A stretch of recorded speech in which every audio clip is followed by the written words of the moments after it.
Assalamualaikum warahmatullahi wabarakatuh. Untuk kisah kali ini saya bawakan sebuah cerita dari twitternya @walensky10, kisah yang berjudul Bapak. Dan bagaimana kisahnya? Langsung masuk ke ceritanya.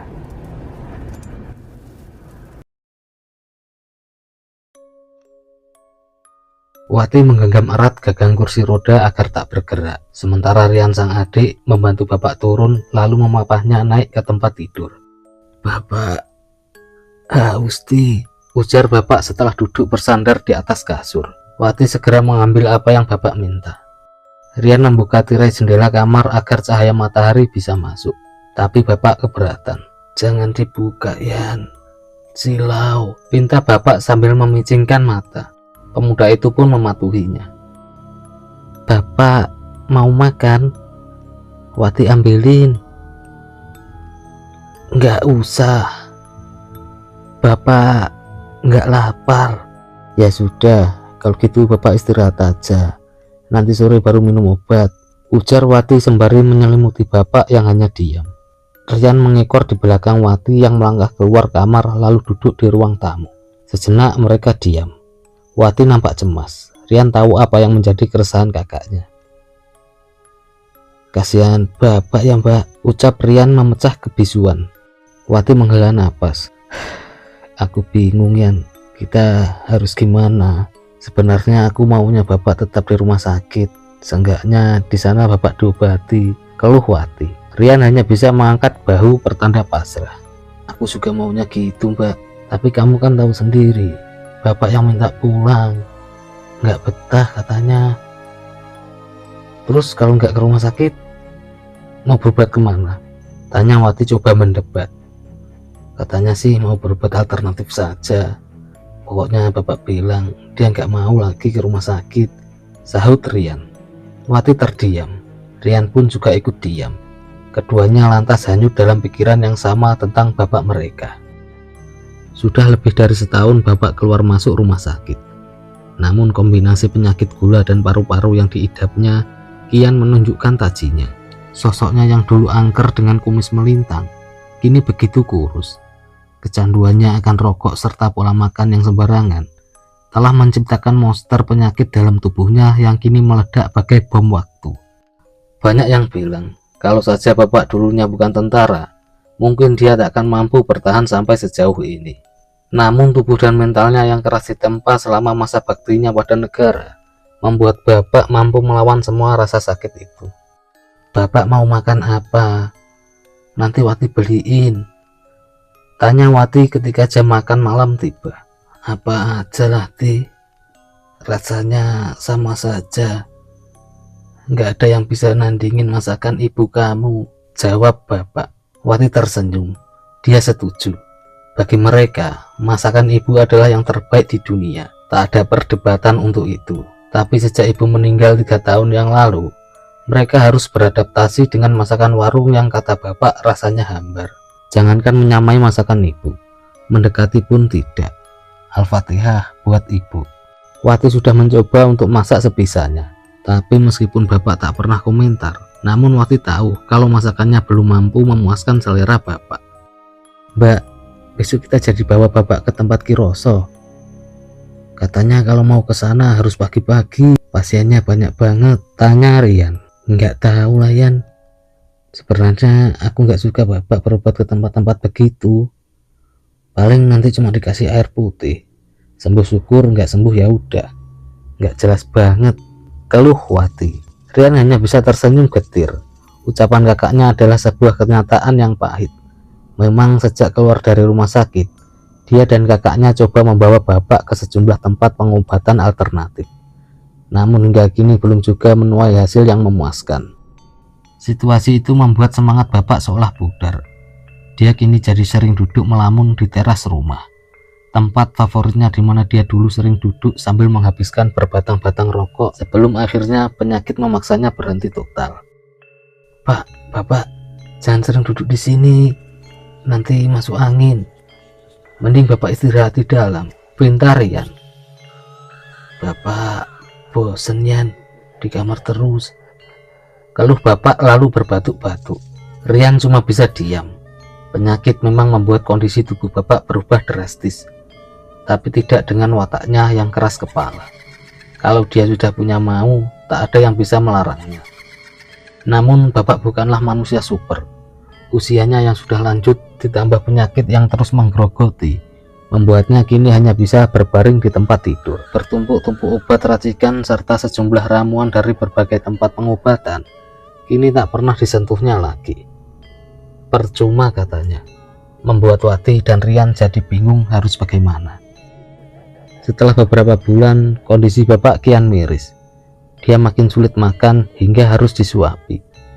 Buang air pun harus dibantu, membuat kedua anaknya makin sedih sekaligus khawatir. Namun tanpa disadari, semua itu merupakan awal dari serangkaian peristiwa yang kelak menyingkap sebuah rahasia yang selama ini tersimpan rapat.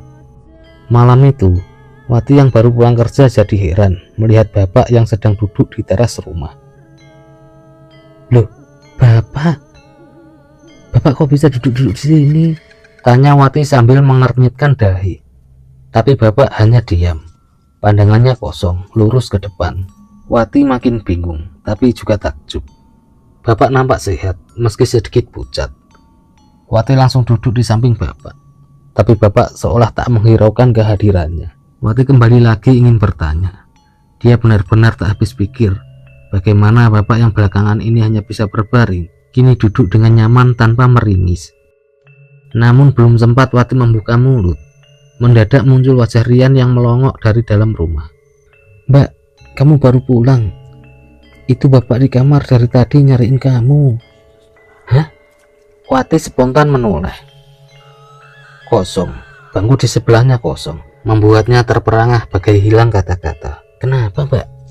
Kok bingung gitu? Itu Bapak di kamar dari tadi nyariin kamu. Katanya sudah malam begini kok kamu belum pulang," ucap Rian mengulangi perkataannya.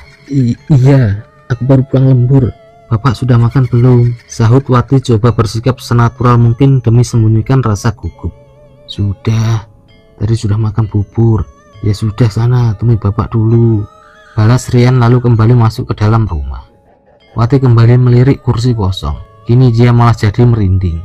Meski akal sehatnya bilang kalau tadi hanyalah imbas dari rasa lelah, namun hati kecilnya berkata sebaliknya.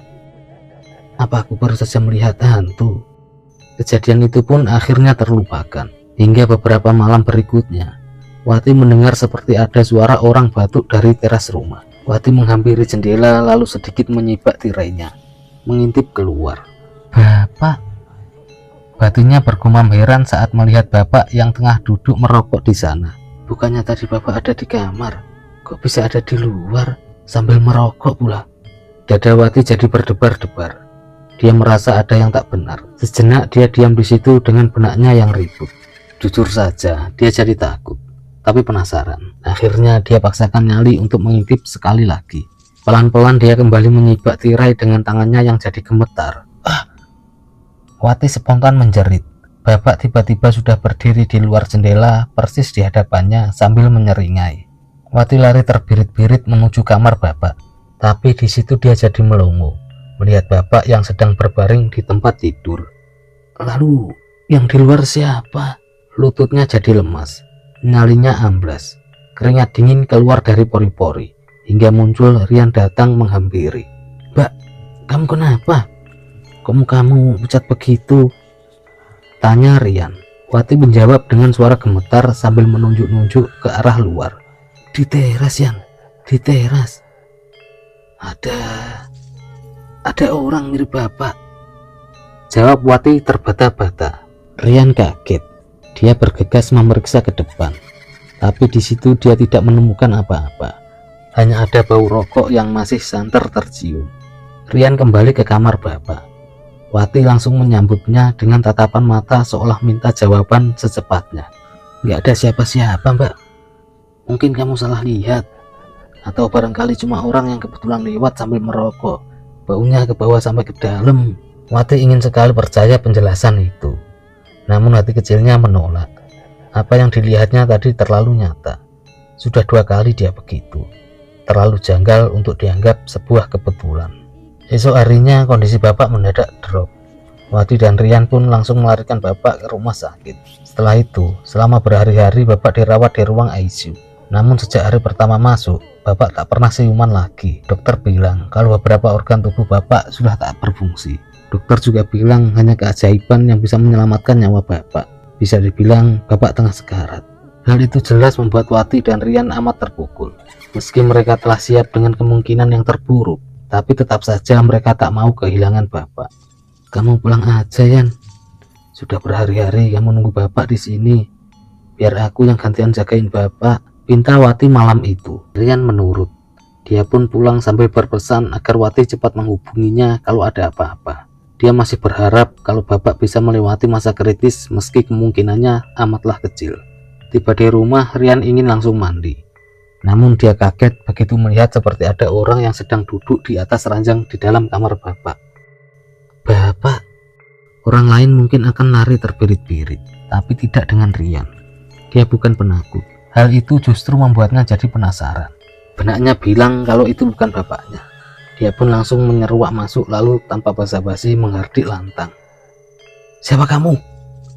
Pergi dari sini, jangan ganggu. Tapi bapak malah menyeringai. Alih-alih takut, Rian makin meradang. Nyali pemuda yang satu ini memang patut diacungi jempol. Sudah jelas kalau dia mewarisi mental baja dari bapaknya. Rian membaca ayat-ayat suci dengan lantang, sementara bapak masih duduk di sana seolah menantang. Tapi mendadak lampunya berkedip-kedip lalu mati. Rian mundur selangkah. Dia meraba saklar lampu tanpa melihat, sementara matanya terus tertuju ke arah ranjang. Lafalan ayat suci dari mulutnya kian keras, tapi ketika lampunya kembali menyala, bapak sudah hilang, entah kemana. Allahu Akbar. Allahu Akbar. Mulut Rian tak henti mengucap. Dipandanginya seisi kamar yang kini kosong. Dia tak tahu apa yang baru saja dia alami, tapi dia merasa kalau ada sesuatu yang tak beres. Pagi-pagi sekali Rian kembali ke rumah sakit. Dirinya tak sabar ingin menceritakan kejadian semalam pada kakaknya. Tapi sesampainya di sana, dia malah disambut oleh Wati dan dokter yang langsung mengajaknya untuk bicara serius. Bapak, kita bawa pulang aja, Yan, ucap Wati. Rian kaget. Sudah gila apa? Dia pun langsung protes tanda tak setuju. Kenapa dibawa pulang? Tanya pemuda itu sedikit tak senang. Barusan aku konsultasi sama dokter. Bapak sudah nggak punya harapan lagi. Kamu inget kan? Bapak pernah bilang kalau bapak nggak suka rumah sakit. Bapak juga pernah bilang kalau bapak nggak mau sampai meninggal di sini. Sahut Wati. Rian membisu. Lidahnya keluh. Meski hatinya menolak, tapi ucapan kakaknya ada benarnya. Bapak memang pernah berpesan seperti itu. Bapak bilang kalau meninggal di rumah sakit akan merepotkan. Bapak memang tak pernah mau menyusahkan anak-anaknya. Sejak dibawa pulang, tetangga tak henti berdatangan demi tunjukkan rasa simpati. Sosok bapak yang selama ini begitu disegani, membuatnya banyak orang ikut prihatin. Apalagi mereka tahu kalau bapak kini tengah menjelang ajal. Lantunan surat Yasin tak henti mengalun dari mulut orang-orang yang duduk mengaji mengelilingi ranjang di mana bapak tergolek di atasnya. Wati tak henti menitikkan air mata, sementara Rian berusaha terlihat tegar meski hatinya pilu. Tapi menjelang tengah malam, tiba-tiba bapak membuka mata. Semua orang kaget. Lalu terdengar suara mengorok dari mulut bapak, bertanda sang malaikat pencabut nyawa tengah menjalankan tugasnya. Bapak, Pak, nyebut Pak, nyebut. Wati meratap sambil menggenggam tangan bapak erat-erat. La ilaha illallah, la ilaha illallah. Orang-orang mengucap bersahutan coba menuntun bapak menuju kematian yang sempurna. Hingga tak lama berselang, bapak mengembuskan nafasnya yang terakhir. Innalillahi. Bapak, Wati menjerit histeris. Rian yang sejak tadi coba terlihat kuat, kini tak mampu lagi membendung air matanya. Malam itu, derai isak tangis mengantarkan kepergian seorang lelaki menghadap penciptanya. Sang pejuang telah pergi. Bendera kuning dipasang, tenda didirikan, jenazah bapak disemayamkan di ruang tamu. Para pelayat terus berdatangan. Sebagian coba menenangkan Wati yang tak henti menangis, sementara yang lain ikut mendampingi Rian yang duduk terdiam di samping jenazah bapak yang ditutupi kain. Nak Rian, semua sudah saya urus. Besok pagi-pagi jenazah bapak kita makamkan, ucap Pak RT. Rian hanya mengangguk. Pak RT menepuk-nepuk pundak Rian lalu beringsut mundur. Orang-orang terlihat sedih dan murung. Namun semua wajah seketika terperangah saat terjadi sesuatu. Bapak tiba-tiba bangkit. Astagfirullah. Sebagian orang spontan menyingkir ketakutan, sementara yang lainnya hanya diam terpana, bagai terhipnotis sambil menatap dengan pandangan ngeri. Bapak, Wati menjerit histeris. Dia ingin mendekat, namun tubuhnya terlanjur lemas. Sementara Rian hanya bisa melongo persis di samping jasad bapak yang kini duduk berselonjor dengan mata melotot. Suasana berubah jadi mencekam. Suara orang-orang yang beristighfar terus mengudara bercampur dengan rasa takut yang merajalela. Buk! Jenazah bapak tiba-tiba kembali rebah. Untuk sesaat, tak ada yang berani mendekat. Siapa pula yang berani? Jasad bapak kini terbaring dengan mata terbuka lebar. Sampai akhirnya Rian memberanikan diri mengusap mata bapak hingga kembali terpejam. Kemudian datang Ustadz Jailani, sang guru ngaji yang coba meredam situasi. Ayo, nggak apa-apa, nggak perlu takut. Ayo ngaji lagi, usahakan jangan sampai putus. Ucapnya memberi saran yang menenangkan. Meski ragu-ragu, orang-orang pun menuruti permintaan itu. Namun mereka tetap menjaga jarak. Ustadz Jailani coba memberi contoh dengan duduk persis di samping jenazah bapak. Tapi tetap saja tak ada yang punya nyali untuk mengikuti. Menjelang pagi, makin banyak orang yang berdatangan. Kabar tentang jenazah bapak yang sempat bangun langsung menyebar dengan cepatnya. Hingga waktunya tiba, jenazah bapak segera dimandikan lalu dikafani untuk selanjutnya disolatkan. Dan setelah semuanya siap, jenazah bapak langsung dibawa untuk dimakamkan dengan diantar begitu banyak orang yang berbisik-bisik. Malam itu, malam pertama tanpa bapak, Rian dan Wati duduk muram. Tak sepatah kata pun terucap dari mulut keduanya yang sejak tadi bungkam. Rumah yang dulunya hangat kini jadi sepi dan dingin. Kamar bapak yang kosong meninggalkan berjuta memori. Semuanya terasa tak sama lagi. Entah butuh berapa lama hingga duka ini bisa hilang. Namun yang pasti, semua tentang bapak akan selalu terkenang. Lebih baik kamu tidur, Mbak.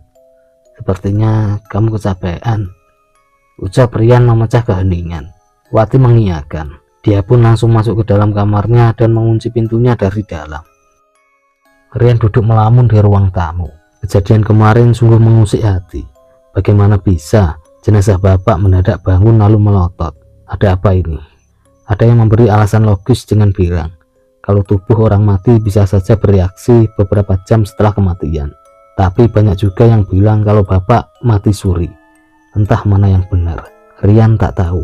Sejak tadi Rian ingin sekali membicarakannya dengan Wati. Rian tahu kalau kakaknya juga punya keresahan yang sama. Tapi dia pikir ini bukan waktu yang tepat untuk membicarakannya. Duka ini sudah terlalu berat. Dia tak ingin menambahkannya dengan sesuatu yang makin membebani pikiran. Rian memutuskan untuk pergi tidur. Sudah cukup untuk hari ini. Bukan hanya badannya yang lelah, tapi juga pikirannya. Mungkin dengan tidur semua itu bisa dikurangi sambil berharap bermimpi bertemu bapak dan ibu yang tersenyum bahagia. Entah berapa lama Rian tertidur hingga dia jadi terbangun begitu mendengar suara berdebum keras dari teras rumah. Bruk, bruk, brak.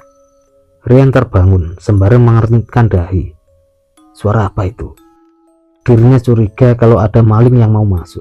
Dia lekas bangkit lalu melangkah tergesa-gesa mendekati jendela. Namun aroma bunga bercampur kapur barus membuat benak Rian malah jadi bertanya-tanya. Pelan-pelan Rian menyibak tirainya dan langsung terberajat. Ada pocong di kursi teras. Rian bergegas membuka pintu. Hatinya begitu kesal. Bagaimana bisa di saat seperti ini ada orang usil tak punya otak yang coba menakut-nakuti dengan candaan yang tak lucu. Sungguh keterlaluan. Rian ingin segera menumpahkan kekesalannya. Tapi alih-alih marah, dia malah jadi terdiam. Pocong yang tadinya dia pikir hanya boneka, ternyata bukan. Rian bagai kehilangan kata-kata. Sukar dipercaya. Pocong itu duduk bersandar di kursi dengan kain kafan yang masih baru walau sedikit kotor. Bagian kepalanya terbuka hingga menampakkan wajah yang begitu dia kenal. Bapak. Wangi bunga bercampur kapur barus begitu tajam menyengat. Tapi Rian tak takut. Perlahan dia mendekat hingga berdiri persis di depan pocong itu. Sebentar dia perhatikan lekat-lekat. Dia ingin yakinkan diri kalau dia tidak salah lihat. Tapi itu benar-benar jenazah bapaknya. Bagaimana bisa? Lalu mendadak Wati muncul dari dalam rumah. Rupanya dia juga ikut terusik lantas terbangun. Seketika dia memaki histeris. Bapak! Wati pun terkulai pingsan. Rian sigap membopong tubuh kakaknya masuk ke dalam rumah. Teriakan Wati memancing para tetangga untuk berdatangan. Sama seperti Rian dan Wati, mereka pun ikut terperajat. Ya Allah! Tempat itu pun seketika gempar. Orang-orang berduyun-duyun berdatangan lalu berkerumun sambil terheran-heran menyaksikan jenazah bapak yang duduk bersandar di kursi teras. Semua bergidik ngeri, menerka dan menebak apa yang sebenarnya telah terjadi. Rian tak ingin jenazah bapaknya jadi tontonan. Dia segera meminta tolong Pak RT dan beberapa orang untuk membantunya membawa jenazah bapak masuk ke dalam rumah. Rian masih tak habis pikir, kenapa jenazah bapak bisa ada di sini? Siapa pula yang telah berani membongkar makam bapaknya? Apa maksudnya? Lalu bagaimana cara orang itu membawanya? Sama sekali tak ada saksi mata. Dia ingin sekali melaporkan kejadian itu pada polisi. Kehormatan bapaknya benar-benar telah tercoreng. Apa salah bapak? Setahunya bapak tak punya musuh. Semasa hidupnya bapak dikenal sebagai orang yang baik dan tulus. Apalagi melihat Wati yang terus menangis, hati Rian makin nelangsa. Apa tidak cukup semua duka ini mereka terima? Tapi Rian tak mau memperpanjang masalah. Dia masih berduka. Lalu atas saran Pak RT dan Ustadz Jailani, jenazah bapak pun kembali dimakamkan di antara suara sumbang orang-orang yang bergunjing. Yang sabar ya nak Rian, ucap Pak RT sambil menepuk-nepuk pundak Rian coba tunjukkan rasa simpati. Iya Pak, tapi saya masih nggak habis pikir. Siapa yang sudah tega melakukannya? Apa maksudnya membongkar makam bapak lalu membawa jasadnya kemari? Sinting, gerutu Rian dengan wajah yang geram. Saya paham, kamu pasti marah. Kita semua juga begitu. Bapakmu orang yang disegani di kampung ini. Tapi kita belum tahu apa yang sebenarnya terjadi. Nanti coba kita selidiki. Sekarang kita doakan saja semoga bapakmu bisa tenang di alam sana. Jawab Pak RT terdengar bijak. Rian menghela nafas. Ucapan Pak RT sedikit banyak meredam emosinya. Tapi jujur saja dia masih penasaran. Namun untuk saat ini memang tak banyak yang bisa dia lakukan. Pengajian telah usai sejak tadi. Rumah kembali sepi. Wati mengurung diri dalam kamarnya. Dia begitu syok. Rian sebenarnya juga terpukul. Tapi dia coba menyikapinya dengan kepala dingin. Dalam situasi seperti ini, salah satu dari mereka harus ada yang tetap waras. Malam pun makin larut. Rian masih merenung di dalam kamarnya. Hujan gerimis di luar sana seolah mengantarkan pikirannya makin jauh berkelana. Apa semua ini ada hubungannya dengan sejumlah peristiwa sebelum bapak meninggal? Rian jelas masih ingat betapa dia terkejut melihat bapak duduk di dalam kamarnya, padahal dalam waktu yang sama bapak sedang terbaring di rumah sakit. Lalu Wati juga sempat melihat bapak yang katanya sedang merokok di teras rumah. Meski Rian tak sempat melihatnya, namun dia jelas masih ingat bau asap rokoknya.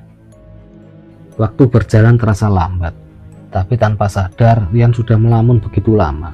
Kini nyaris jam 3 pagi, namun beban pikiran seolah menghalanginya untuk tidur. Bruk, bruk, brak. Rian terkejut saat mendengar suara itu. Suara yang sama dengan kemarin. Apa jangan-jangan?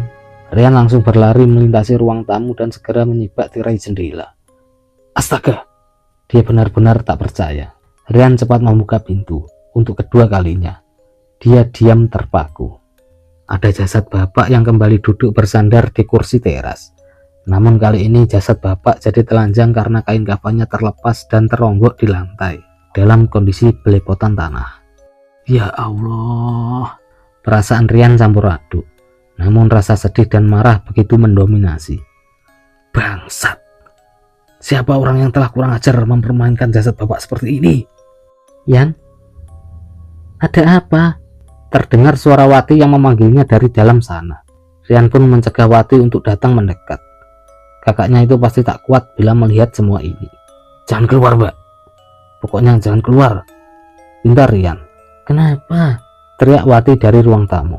Bapak, balik lagi, jawab Rian singkat. Tapi itu sudah cukup untuk membuat Wati spontan menangis histeris di dalam sana. Rian mengambil kain kafan untuk menutupi jasad bapak. Dia pun segera menghubungi Pak RT dan melaporkan kejadian itu. Untuk kedua kalinya, tempat itu geger. Orang-orang pun kembali berdatangan. Hujan seolah tak menghalangi rasa penasaran mereka yang ingin menyaksikan sebuah peristiwa yang teramat langka. Lalu ditemani Pak RT, esok paginya Rian melaporkan kejadian itu pada polisi. Petugas pun datang menyelidiki, termasuk memeriksa makam bapak yang nampak berantakan digenangi air hujan. Namun ada satu temuan yang aneh. Kaki bapak nampak kotor, sementara ada jejak tapak kaki di sekitar area makam dan juga teras rumah, seolah menandakan kalau jasad bapak berjalan sendiri. Tapi apa mungkin? Jenazah bapak tadinya hendak dibawa untuk diotopsi. Namun Rian keberatan. Tak terbayangkan apa yang akan dilakukan polisi pada jasad bapaknya. Menjelang ajalnya, bapak begitu menderita. Rian tak mau kalau setelah meninggal, jasad bapak pun mengalami hal yang sama. Jenazah bapak pun akhirnya kembali dimakamkan. Namun jasadnya terpaksa dikubur di lubang yang lain, karena makam yang lama masih digaris polisi. Demi mencegah terulangnya kembali hal yang sama, malam itu Rian ditemani beberapa orang menjaga makam bapak. Seumur-umur baru kali ini mereka melakukan hal semacam ini. Mereka berjaga di tempat yang tersembunyi, sekitar beberapa belas meter dari makam bapak. Hal itu sengaja dilakukan agar mereka bisa memergoki sang pelaku bila dia benar-benar nekat datang kembali untuk mengulangi perbuatannya. Selama berjaga, mereka mencoba untuk bersikap sewajar mungkin. Padahal dalam hati, mereka begitu cemas, tak terkecuali Rian. Makam itu memang makam bapaknya, tapi semua peristiwa yang terjadi telah menciptakan kerisauan tersendiri. Bagaimana tidak? Entah apa yang bakal terjadi kalau sang pelaku benar-benar muncul. Tak terbayangkan segila apa orang itu. Dan orang gila biasanya tak segan untuk bertindak nekat. Tapi Rian telah siap. Demi bapaknya, apapun akan dihadapi. Lewat tengah malam, hujan gerimis kembali turun. Namun mereka masih tetap berjaga di naungi tenda plastik yang memang telah dipersiapkan sejak sore. Srek, srek, srek. Mendadak terdengar suara yang mencurigakan. Sayup di tengah derai rintik hujan, Rian spontan menyorotkan senternya ke arah makam bapak. Suara apa itu? Mereka hanya bisa saling pandang sambil menduga-duga. Tapi kemudian, brol.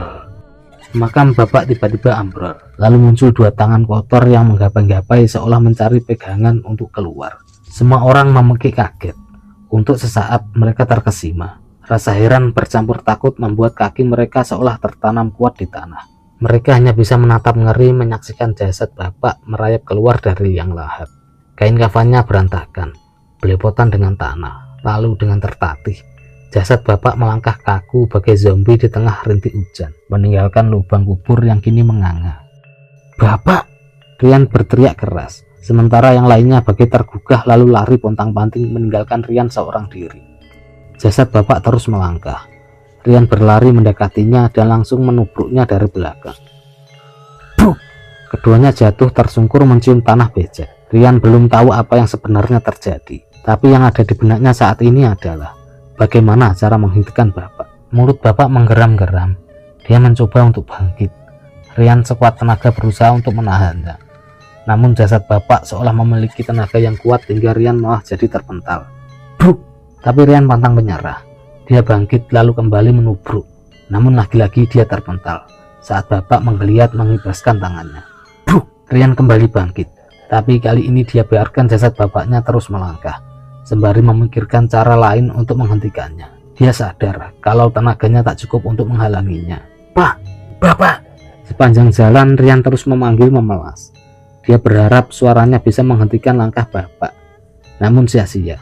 Sang bapak terus melangkah tanpa menghiraukan Rian yang kini menangis terisak-isak. Lalu nampak dari jauh Pak RT dan Ustadz Jailani datang bersama orang-orang kampung yang bergerombol mengekor di belakangnya. Astagfirullah, subhanallah. Semua orang langsung mengucap saling bersahutan saat melihat fenomena mengerikan itu.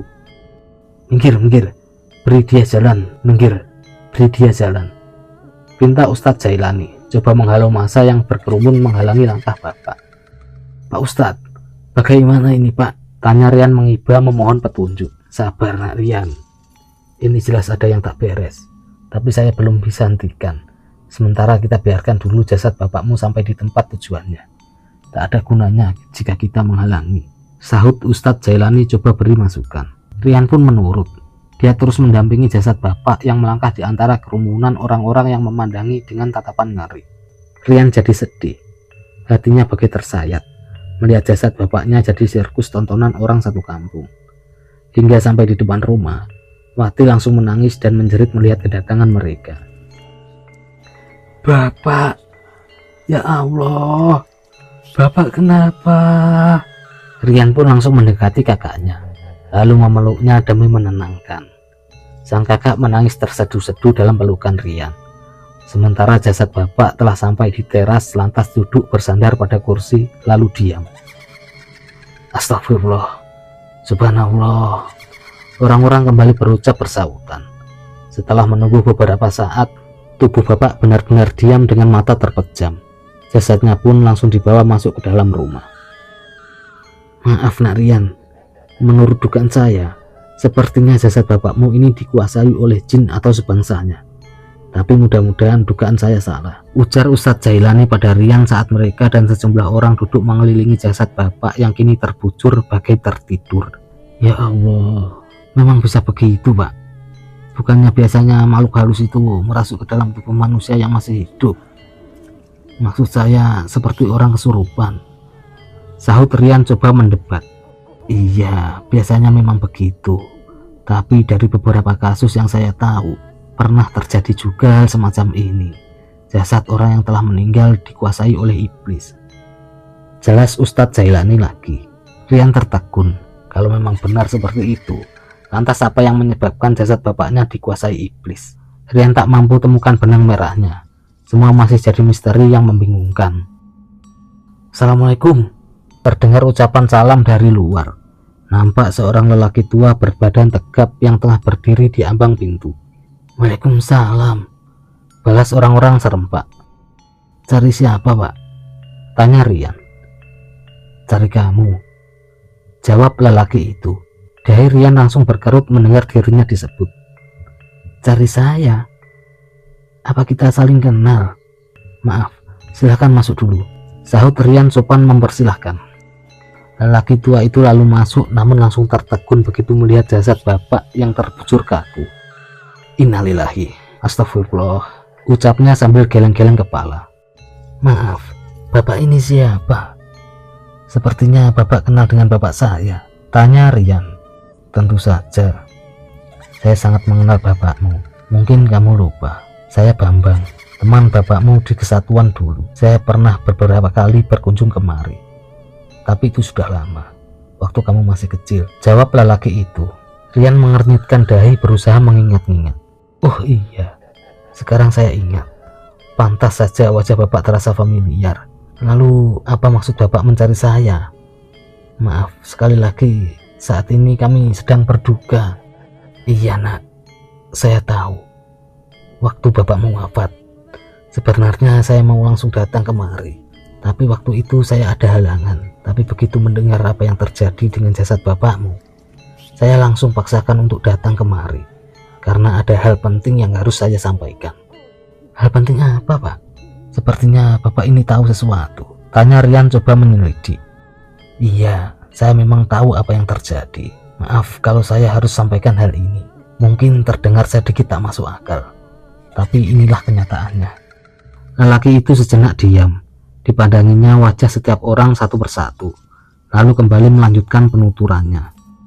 "Ketahuilah, bapakmu jadi begini karena dia bersekutu dengan iblis." Semua orang terkejut, apalagi Rian. Jujur saja, meski lelaki ini teman lama bapaknya, tapi Rian tak bisa begitu saja percaya pada ucapannya.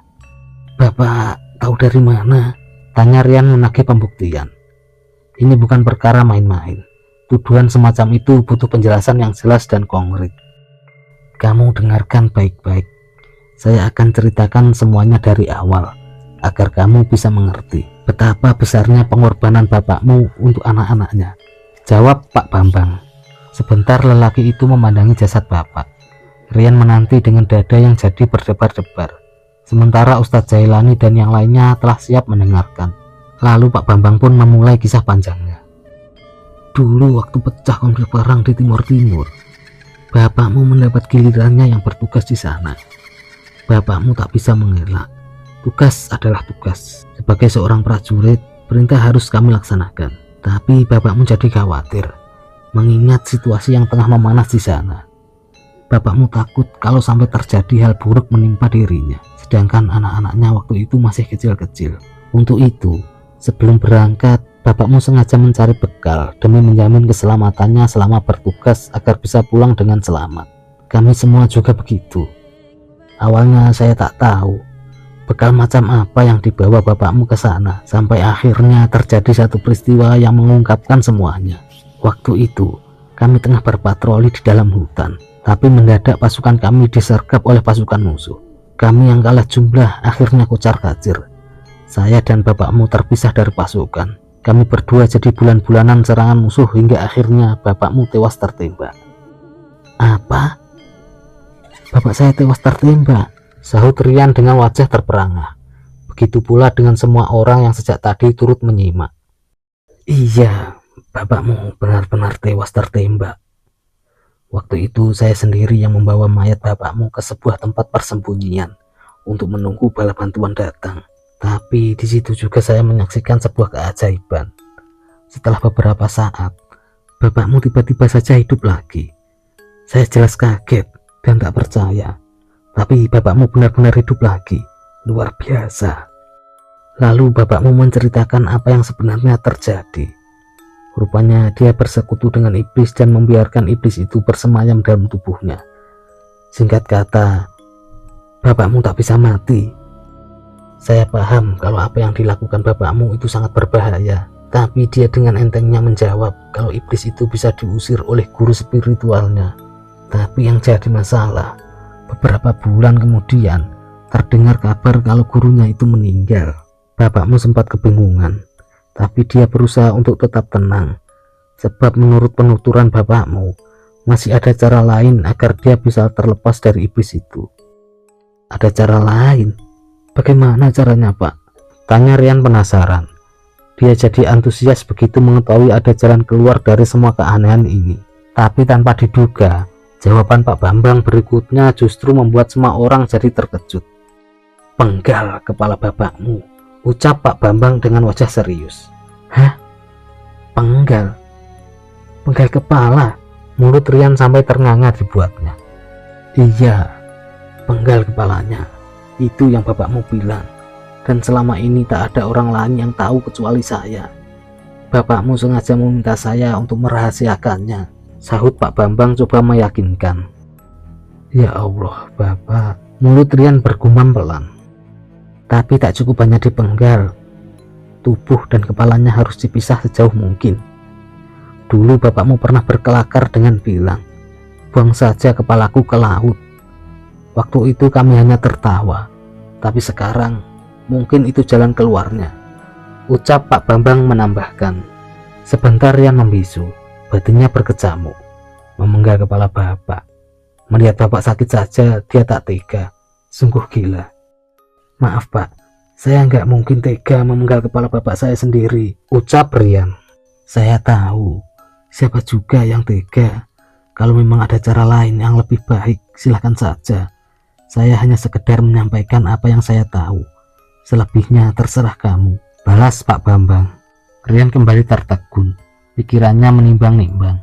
Tadinya dia punya niat untuk mengubur jasad bapak lalu menutup liang lahatnya dengan semen cor. Tapi dia buang ide itu jauh-jauh karena hal itu seolah memperlakukan jasad bapaknya tak ubahnya pondasi bangunan. Tapi memenggal leher bapak lalu membuang kepalanya ke laut, sungguh kegilaan yang jauh lebih miris. Atau jasad bapak dibakar saja. Sepertinya itu jauh lebih baik.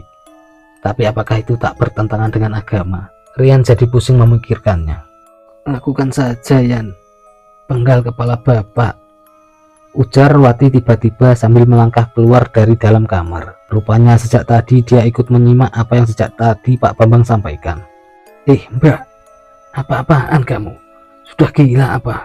Jawab Rian sengit tak terima dengan ucapan kakaknya. Enggak, Yan. Aku nggak gila. Kemarin malam aku mimpi didatangi bapak. Dalam mimpi bapak minta supaya kepalanya dipenggal. Tadinya aku pikir itu hanya sekedar mimpi, tapi sekarang aku yakin kalau itu sebuah pesan dari bapak. Jelas Wati panjang lebar. Rian jadi terdiam. semua orang juga ikut diam. Mimpi memang hanya kembang tidur, tapi terkadang mimpi juga bisa menyiratkan sebuah makna. Tapi aku nggak tega kalau harus pegang kepala bapak, sahut Rian sembari menutupi wajahnya dengan kedua telapak tangan. Biar saya saja yang melakukannya, ucap Pak Bambang tiba-tiba. Semua mata langsung tertuju padanya. Ada tatapan mata heran, ngeri dan juga takjub dengan kesanggupan Pak Bambang barusan. Kalau kamu tak sanggup, biar saya saja yang melakukannya. Bapakmu adalah teman baik saya. Dia sudah saya anggap saudara. Kalau memang hal itu bisa menghilangkan penderitaannya, tentu akan saya lakukan. Tambah Pak Bambang penuh keyakinan. Mata Rian langsung tertuju pada Ustadz Zailani seolah minta pendapat. Bukan apa-apa, memenggal kepala jenazah bukanlah hal biasa. Ustadz Zailani pun akhirnya angkat bicara. Kalau memang itu jalan yang terbaik, lakukan saja. Semoga perbuatan kita diridhoi Allah dan arwah bapakmu bisa tenang di alam sana. Akhirnya malam itu juga proses pemenggalan kepala bapak dilakukan. Sebuah pisau tajam yang biasa digunakan untuk menyembelih hewan kurban pun telah siap. Prosesnya sengaja dilakukan di dalam kamar bapak yang tertutup. Hanya ada Pak Bambang di dalam sana. Bukan apa-apa, perbuatan macam itu terlalu sadis untuk dilihat. Memenggal kepala orang yang sudah mati bukan hal yang bisa dipertontonkan di muka umum. Rian dan Wati menunggu harap-harap cemas. Sementara yang lain sengaja diminta untuk menunggu di luar rumah karena saking banyaknya orang yang datang demi menjadi saksi atas peristiwa langka itu.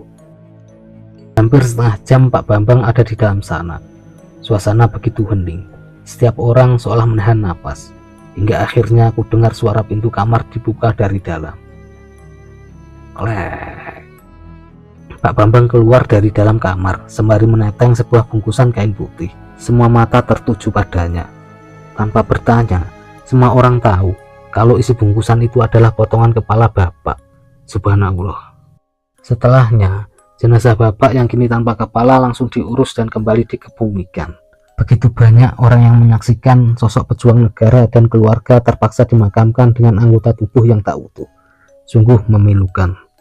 Setelah pemakaman selesai, Pak Bambang ditemani Rian pergi membawa kepala bapak menuju laut yang lokasinya sengaja mereka rahasiakan. Mereka tak ingin perbuatan itu menyita perhatian. Bagaimana tidak, membuang kepala orang adalah perbuatan yang tak wajar. Mereka tak mau tersahut masalah bila hal itu sampai diketahui oleh khalayak ramai. Setelah semua kejadian itu, jasad bapak tak pernah terbangun lagi.